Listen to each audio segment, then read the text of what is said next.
प्रधानमंत्री नरेंद्र मोदी ने आज दिल्ली विधानसभा चुनाव में प्रचार का आगाज कर दिया। कहने को तो मोदी की अशोक विहार में हुई रैली सरकारी योजनाओं के ऐलान के लिए थी, मगर मोदी ने आम आदमी पार्टी पर खूब प्रहार किए। उन्होंने तंज कसा कि दिल्ली में 10 सालों से आपदा आई हुई है। गरीबों के लिए सरकारी मकान देते हुए उन्होंने कहा कि मैं भी शीश महल बना सकता था, मगर मैंने गरीबों के लिए मकान बनाए। मोदी की रैली खत्म होते ही अरविंद केजरीवाल सामने आए और मोदी पर पलटवार किया। बोले कि आपदा तो बीजेपी में आई है, जिनके पास ना नीति है और ना ही दिल्ली में मुख्यमंत्री पद के लिए कोई ठीक ठाक नेता। दिल्ली की राजनीतिक सरगर्मी पर देखिए हमारी ये रिपोर्ट।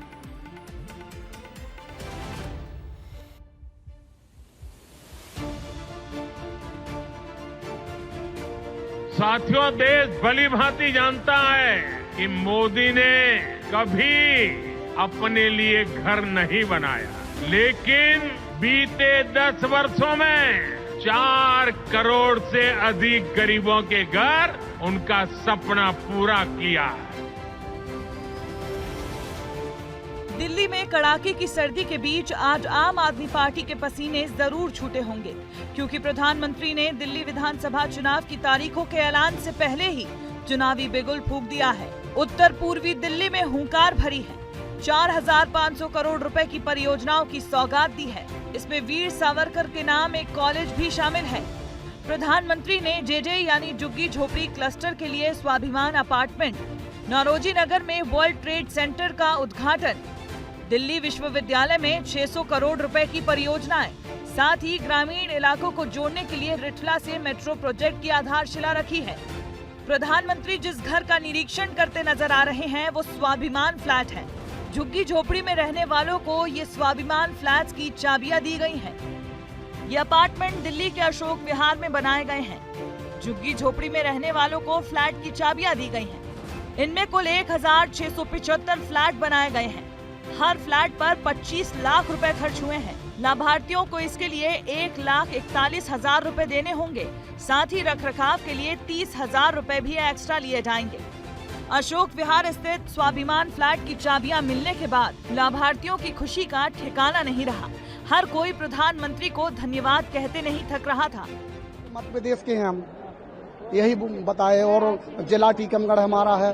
बोले कैसा अच्छा लग रहा, हम भी बहुत बढ़िया, आप हमारे लिए भगवान हैं। हमें बहुत अच्छा लग रहा है। मोदी का बहुत बहुत आभार व्यक्त करते हैं और बहुत धन्यवाद देते हैं। बहुत खुश मिला, बहुत खुशी हूँ।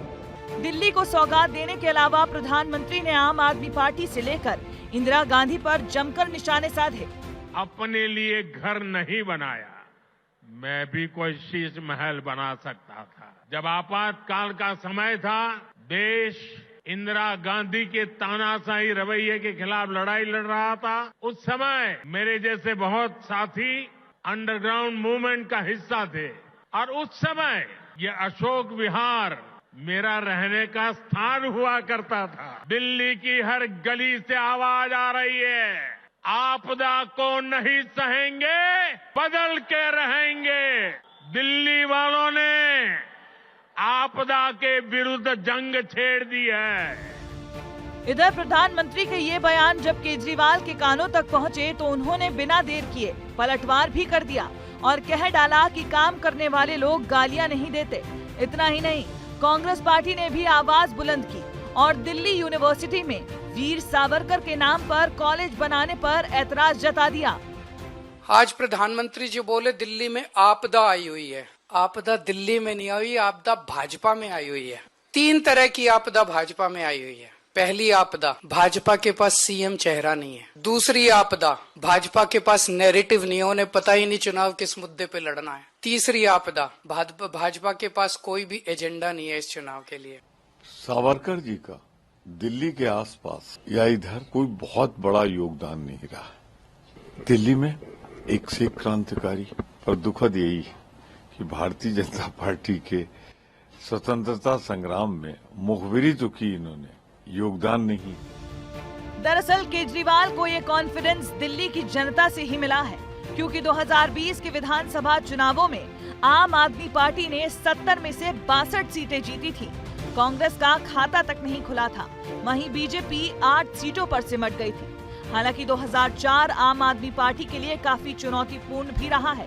फिलहाल नजरें चुनाव की तारीखों का इंतजार कर रही हैं। दिल्ली विधानसभा चुनाव के लिए प्रधानमंत्री नरेंद्र मोदी ने शंखनाद कर दिया है।